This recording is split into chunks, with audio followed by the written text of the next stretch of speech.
लूका रचित सुसमाचार 15वां अध्याय। सब चुंगी लेने वाले और पापी उसके पास आया करते थे ताकि उसकी सुने।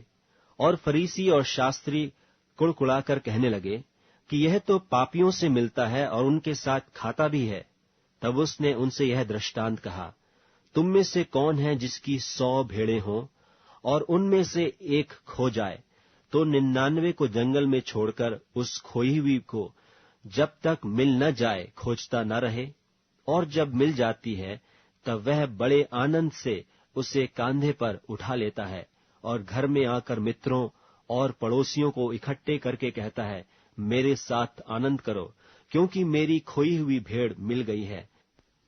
या कौन ऐसी स्त्री होगी जिसके पास 10 सिक्के हों और उनमें से एक खो जाए, तो वह दिया बार कर और घर झाड़ बुहार कर जब तक मिल न जाए जी लगाकर खोजती न रहे?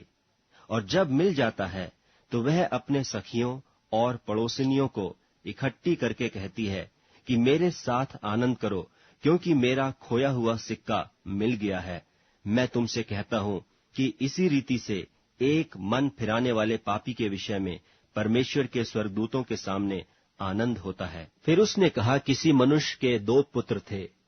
उनमें से छुटके ने पिता से कहा कि हे पिता, संपत्ति में से जो भाग मेरा हो वह मुझे दे दीजिए। उसने उनको अपनी संपत्ति बांट दी।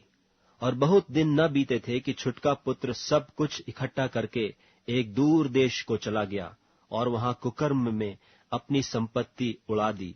जब वह सब कुछ खर्च कर चुका तो उस देश में बड़ा अकाल पड़ा और वह कंगाल हो गया।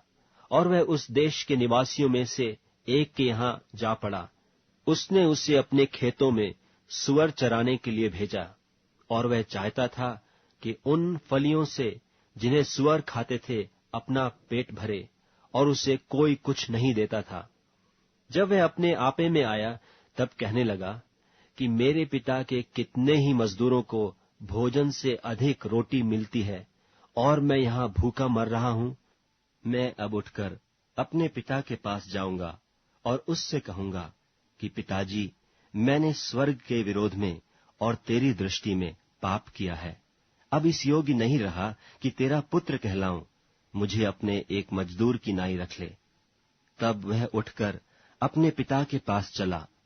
वह अभी दूर ही था कि उसके पिता ने उसे देखकर तरस खाया और दौड़कर उसे गले लगाया और बहुत चूमा। पुत्र ने उससे कहा, पिताजी, मैंने स्वर्ग के विरोध में और तेरी दृष्टि में पाप किया है, और अब इस योग्य नहीं रहा कि तेरा पुत्र कहलाऊं। परंतु पिता ने अपने दासों से कहा, झट अच्छे से अच्छा वस्त्र निकालकर उसे पहनाओ और उसके हाथ में अंगूठी और पांव में जूतियां पहनाओ, और पला हुआ बछड़ा लाकर मारो, ताकि हम खाएं और आनंद मनावें। क्योंकि मेरा यह पुत्र मर गया था, फिर जी गया है, खो गया था, अब मिल गया है। और वे आनंद करने लगे। परंतु उसका जेठा पुत्र खेत में था, और जब वह आते हुए घर के निकट पहुंचा तो उसने गाने बजाने और नाचने का शब्द सुना। और उसने एक दास को बुलाकर पूछा, यह क्या हो रहा है? उसने उससे कहा, तेरा भाई आया है और तेरे पिता ने पला हुआ बछड़ा कटवाया है, इसलिए कि उसे भला चंगा पाया है। यह सुनकर वह क्रोध से भर गया और भीतर जाना न चाहा। परंतु उसका पिता बाहर आकर उसे मनाने लगा। उसने पिता को उत्तर दिया कि देख, मैं इतने वर्ष से तेरी सेवा कर रहा हूं और कभी भी तेरी आज्ञा नहीं टाली, तो भी तूने मुझे कभी एक बकरी का बच्चा भी न दिया कि मैं अपने मित्रों के साथ आनंद करता। परंतु जब तेरा यह पुत्र, जिसने तेरी संपत्ति वेश्याओं में उड़ा दी है, आया, तो उसके लिए तूने पला हुआ बछड़ा कटवाया। उसने उससे कहा, पुत्र, तू सर्वदा मेरे साथ है, और जो कुछ मेरा है वह सब तेरा ही है।